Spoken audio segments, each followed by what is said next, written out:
Assalamualaikum warahmatullahi wabarakatuh. Kami kelompok 1 ini mempresentasikan hasil kerja kelompok kami yang berjudul Teori Lokasi dan Analisis Ekonomi Spasial dengan studi kasus faktor-faktor yang berhubungan dengan kejadian demam berdarah dengue di Puskesmas Wilayah Kerja di Kabupaten Bantul. Yang beranggotakan ada Meilin dan Ridinastika NIM 1942065, saya sendiri Lutfi Ditafahani NIM 1942060 dan juga Angga Ardinata NIM 1842064. Faktor yang mempengaruhi penyebaran DBD yaitu yang pertama, kepadatan penduduk mempengaruhi proses penularan atau pemindahan penyakit-penyakit dari satu orang ke orang lain. Tanpa adanya upaya-upaya pencegahan yang memadai, semakin padat penduduk maka penyebaran virus akan meningkat. Yang kedua ada kepadatan permukiman. Kepadatan permukiman memudahkan penyebaran dan penularan penyakit seperti DBD sehingga semakin dekat jarak satu rumah dengan rumah lain, semakin mudah nyamuk menyebar ke rumah lainnya. Yang ketiga ada intensitas hujan. Hujan mempengaruhi dengan dua cara yaitu menyebabkan turunnya temperatur dan naiknya kelembapan nisbi udara di mana nyamuk dapat bertahan hidup pada suhu rendah. Teori lokasi. Teori lokasi merupakan ilmu yang menyelidiki tata ruang kegiatan ekonomi atau ilmu yang menyelidiki alokasi geografis dari sumber-sumber yang langka, di mana hubungannya dengan atau pengaruhnya terhadap berbagai macam usaha atau kegiatan dengan kegiatan-kegiatan lain dan apa dampaknya atas kegiatan masing-masing karena lokasi yang berdekatan. Faktor penentu pemilihan lokasi kegiatan ekonomi. Yang pertama, ongkos angkut. Ongkos angkut biasanya menerapkan bagian yang cukup penting dalam kalkulasi biaya produksi. Yang kedua, perbedaan upah antar wilayah. Tujuan utama investor dan pengusaha untuk mencari keuntungan secara maksimal mungkin. Yang ketiga, kompetisi antar wilayah. Persaingan antar wilayah yang dihadapi oleh perusahaan dalam memasarkan hasil produksinya. Pengertian pengelompokan teori lokasi. Pengelompokan teori lokasi merupakan konsep ilmu dengan cakup analisa yang cukup luas meliputi beberapa sektor pertanian atau kegiatan industri pengolahan manufaktur dan jasa.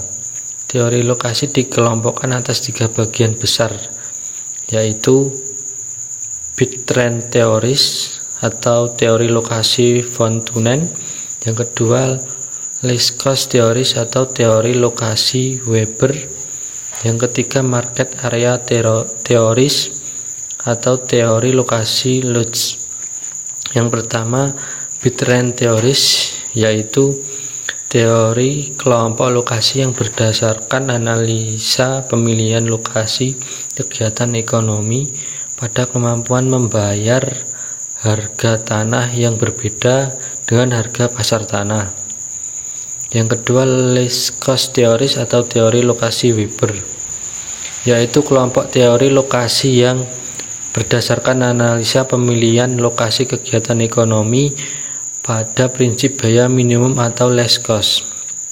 Yang ketiga, market area theories atau teori lokasi Lutz, yaitu kelompok teori lokasi yang mendasarkan analisa pemilihan lokasi kegiatan ekonomi pada prinsip luar pasar atau market area.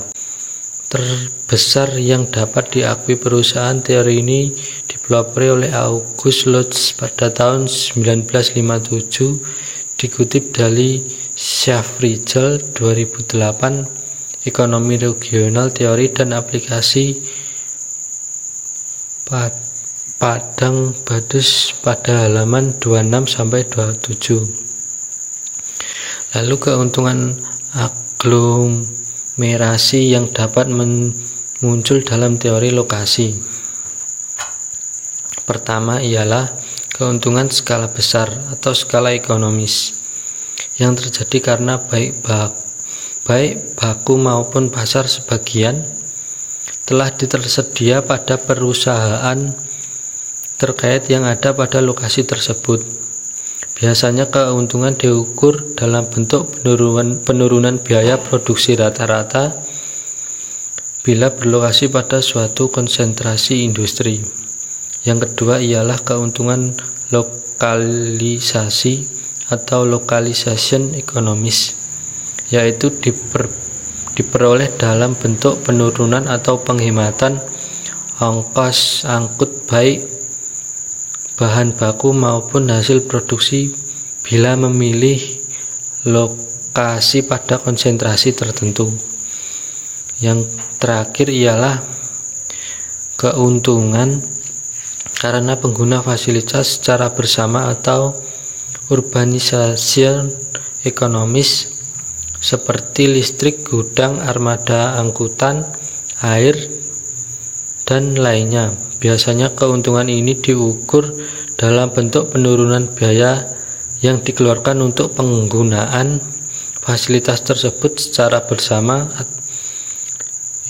Dikutip dari Shafrizal 2008, Ekonomi Regional, Teori dan Aplikasi, Padang Baduase Media, halaman 23. Baik, selanjutnya adalah analisis spasial. Menurut Adi Budiman, analisis spasial merupakan sekumpulan untuk menemukan dan menggambarkan tingkatan atau pola dari sebuah fenomena spasial, sehingga dapat dimengerti dengan lebih baik. Dalam melakukan analisis spasial dapat diharapkan muncul informasi-informasi yang dapat digunakan sebagai dasar pengambilan dari sebuah keputusan di bidang yang sedang dikaji.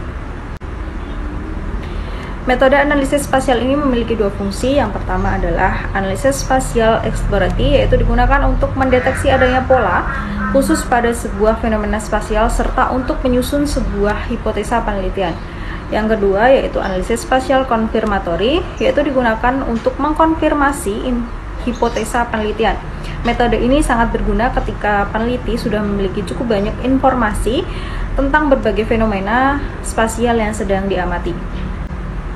Selanjutnya adalah analisa spasial kasus demam berdarah dengue, DBD, distribusi spasial kasus penyakit demam berdarah dengue DBD. Dalam penelitian ini adalah memetakan faktor-faktor risiko penyakit demam berdarah dengue DBD di wilayah yang sedang diteliti, yaitu di Desa Palbakang dan Desa Trirenggo yang termasuk dalam wilayah kerja Puskesmas Bantul 1. Demam berdarah dengue DBD telah banyak digunakan untuk penelitian, surveillance, pemetaan, dan epidemiologi. Informasi yang digunakan sebagai alat epidemiologi untuk menghasilkan sistem peringatan dini wabah DBD yang memungkinkan pencegahan, pengendalian nyamuk, dan meningkatkan kesiapan petugas kesehatan, fasilitas perawatan kesehatan, dan masyarakat sendiri. Penelitian yang dilakukan adalah menganalisa faktor-faktor yang berhubungan dengan kejadian demam berdarah dengue DBD. Ini menggambarkan peta sebaran kasus DBD dan analisis spasial terhadap tingkat kerentanan penyakit DBD wilayah kerja Puskesmas di Kabupaten Bantul. Analisis spasial dilakukan dengan menggunakan teknik pada sistem informasi geografis dan meliputi analisa buffer, analisa scaling, dan analisis overlay. Tempat studi kasus yang diambil berada di 4 wilayah kerja Puskesmas di Kabupaten Bantul, yaitu Puskesmas Kasihan 2, Puskesmas Sewon 2, Puskesmas Jati 1, dan Puskesmas Serdayu 2. Variabel yang digunakan dalam penelitian ini adalah kepadatan penduduk, kepadatan pemukiman, jarak ke sungai, jarak ke tempat pemungkutan sampah sementara, intensitas hujan, keberadaan tanaman bambu, kandang ternak, dan jarak terbang nyamuk dari penderita. Hasil dari penelitian ini adalah terlihatnya banyak kerentanan DBD pada 4 wilayah kerja Puskesmas tersebut. Hasil ini membuktikan bahwa jumlah penderita DBD paling besar berada di wilayah kerentanan yang tinggi yang dipengaruhi oleh ke-8 faktor kejadian DBD. Khususnya untuk Puskesmas Kasihan 2, daerah kerentanan tinggi yang ada lebih luas dari kerentanan rendahnya, sehingga dibutuhkan pengelolaan yang lebih intensif dibandingkan dengan wilayah yang lainnya. Ya, kesimpulan dari presentasi ini adalah teori lokasi merupakan teori dasar yang sangat penting dalam analisa spasial, di mana tata ruang dan lokasi kegiatan ekonomi merupakan unsur utama dalam perekonomian. Dan fungsi dari teori lokasi tersebut ialah untuk menentukan lokasi dan lancarnya dalam kegiatan ekonomi serta berjalannya perekonomian tanpa ada batasan dan suatu halangan apapun. Ya, itu tadi adalah presentasi dari kelompok kami. Kurang lebihnya kami mohon maaf. Wassalamualaikum warahmatullahi wabarakatuh.